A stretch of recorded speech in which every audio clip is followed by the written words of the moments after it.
Hi, good morning. Welcome to the Business Spotlight series. We're here today with Peter McCormick from McCormicks Solicitors in Harrogate. How are you doing, Peter? I'm very well, thank you. Thanks for having me on. You're most welcome. And I'm going to actually put the OBE on the end of that. So it's Peter Well done. McCormick OBE because, Absolutely. as you say, you've quite rightly earned that. So thank you very much for joining us today. Pleasure. Um, Little bit of an introduction there, but as always, if you could provide a little bit more background as to who you are, what it is that you do, and how long you've been doing it for, please, Peter. Well, the answer to the final question is donkey's years. Uh, Yeah. so, I'm the senior partner of McCormick's Solicitors in Harrogate. I founded the practice in Leeds originally in 1983, and then I opened a second office in Harrogate in 1987, running the two in parallel but as separate businesses. And then in 2007, my two colleagues in Harrogate with me and myself sold our shares in Leeds to our younger thrusting partners who couldn't wait to borrow the money to take over the firm, and it suited us Yeah. perfectly.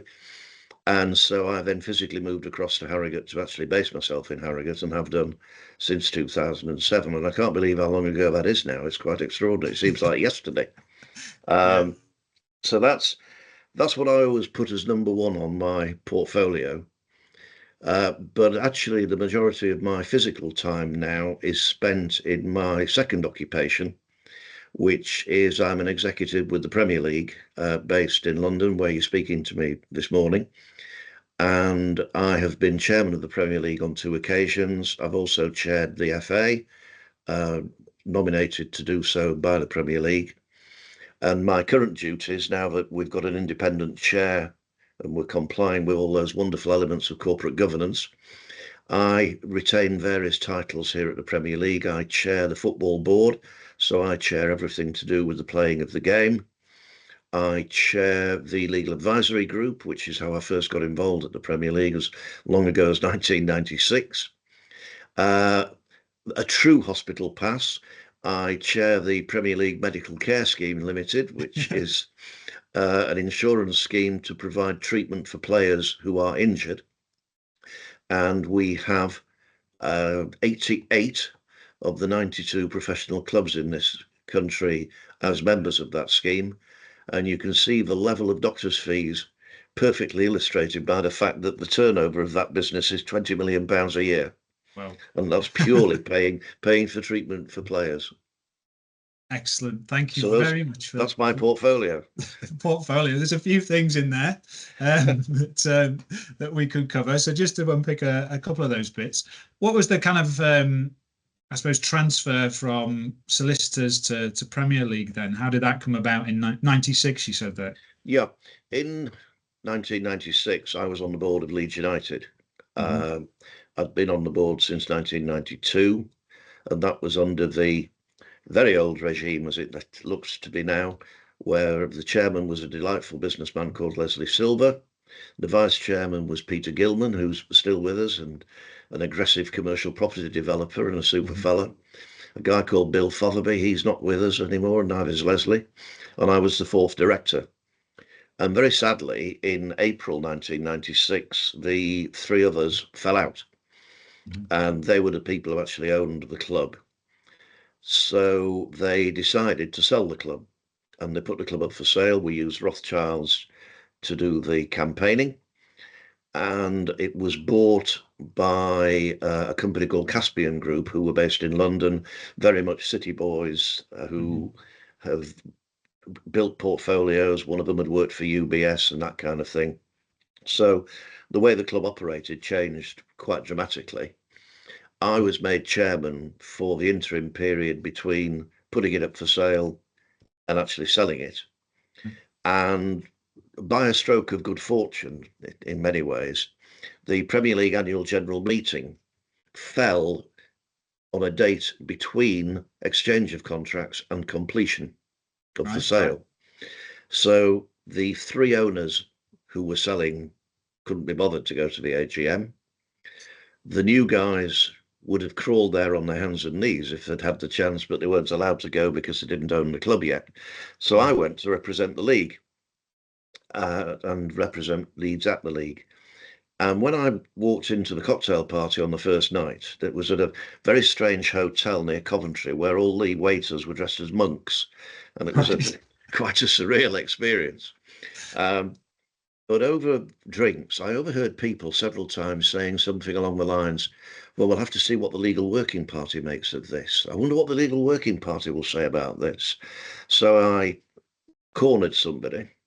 And unbeknown to me, I'd actually cornered one of the guys who was on the Legal Working Party, a guy called Maurice Watkins, who was a director of Manchester United for many years.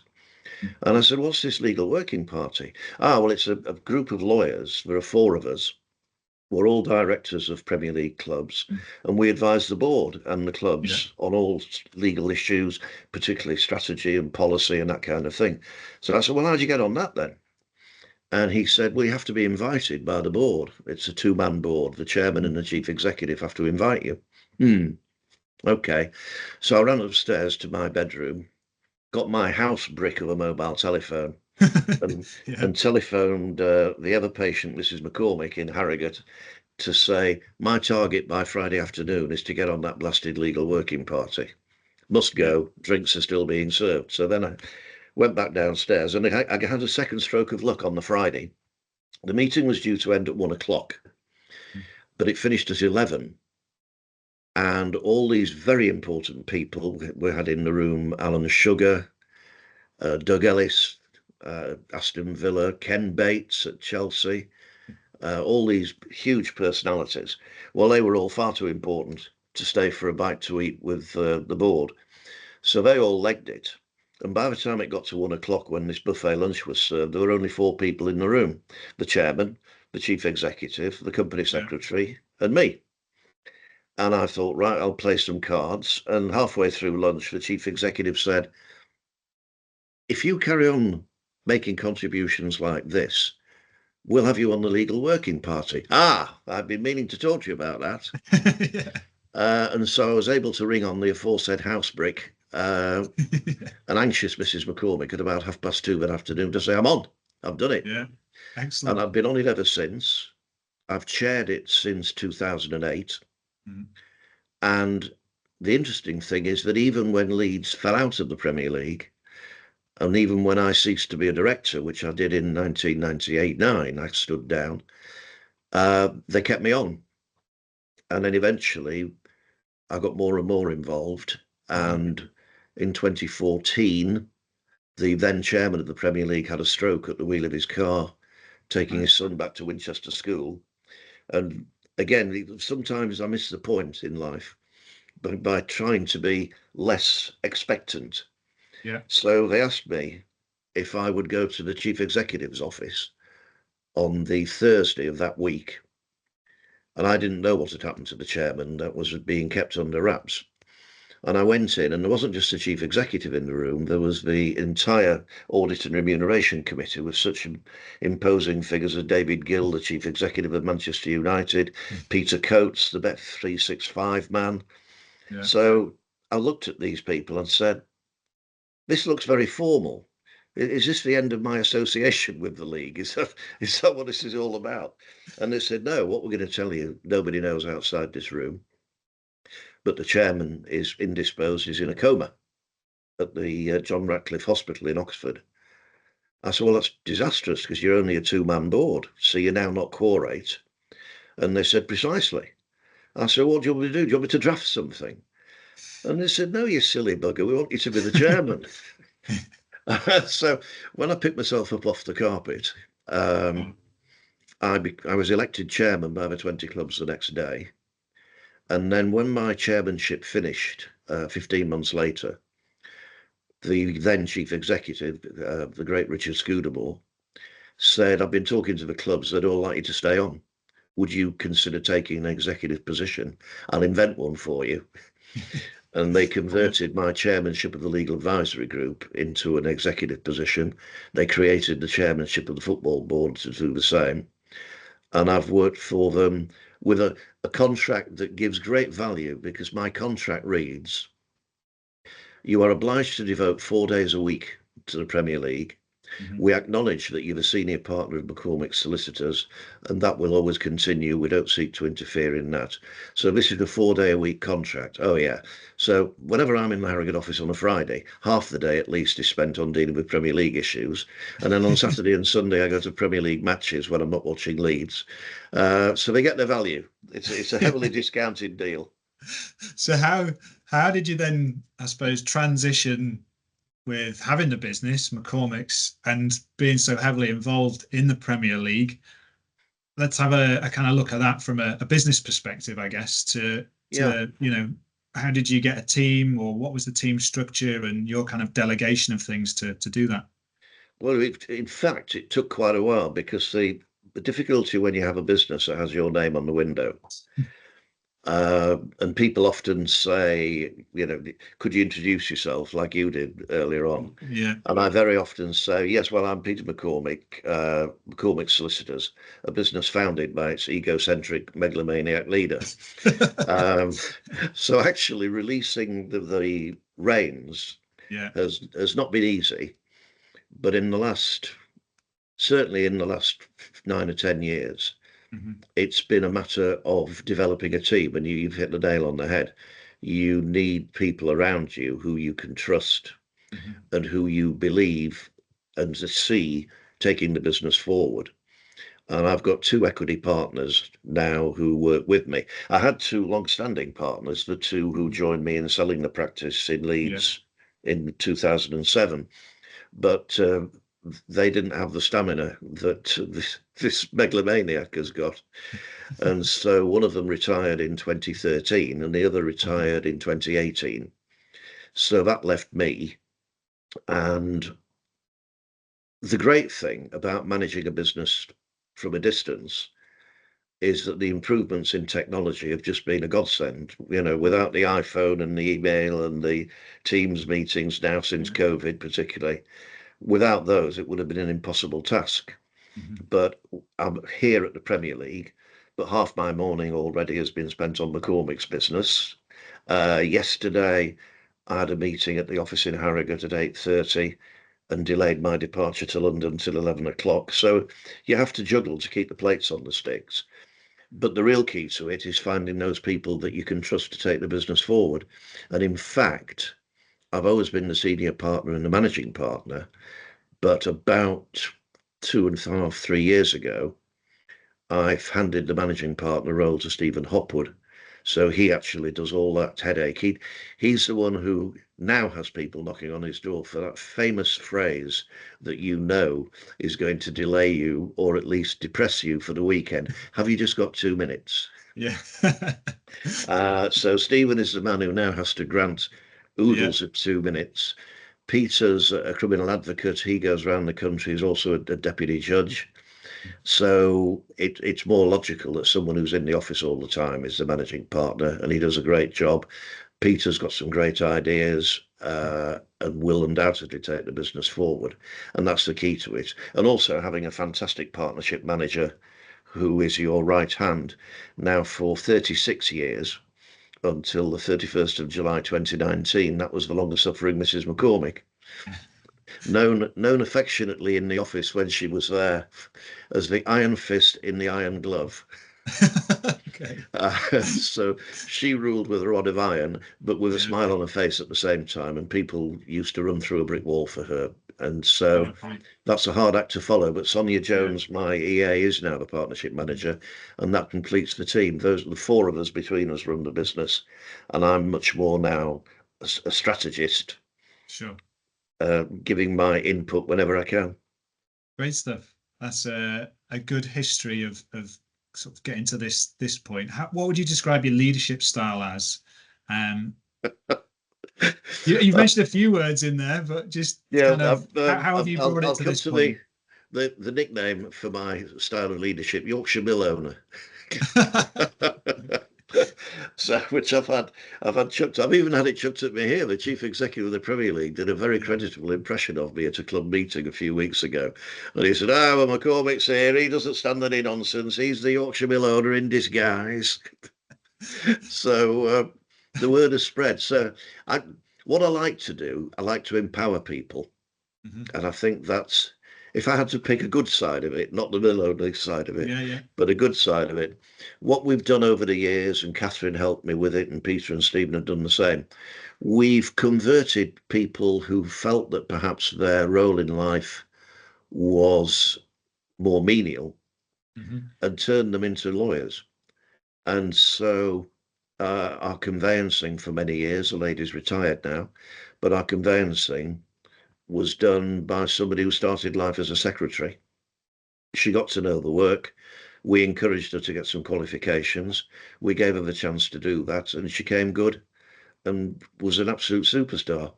We had a young man who contacted us some years ago. He'd been to Hull University, lived in Hull, and he could not get a training contract. He'd got his degree, but he could not get a training contract with anybody. It was during a period when all firms were pulling their horns in and not taking people on. But he said the dangerous words to Mrs. McCormick, "I'm prepared to do anything." So she said, "Well, I'll tell you what, we need a new receptionist. How about becoming our receptionist?" So this very bright young man joined us as a receptionist, and then gradually we equipped him with a computer screen so that he could do a bit of legal research and legal work whilst people weren't in the waiting room. He produced such a good product that after a year, we gave him a training contract. And then later he qualified and stayed on with us as a corporate lawyer. And those are the things that I really treasure. Moments when you've helped somebody make something of themselves where other people weren't prepared to give them a chance. And that gives me enormous satisfaction.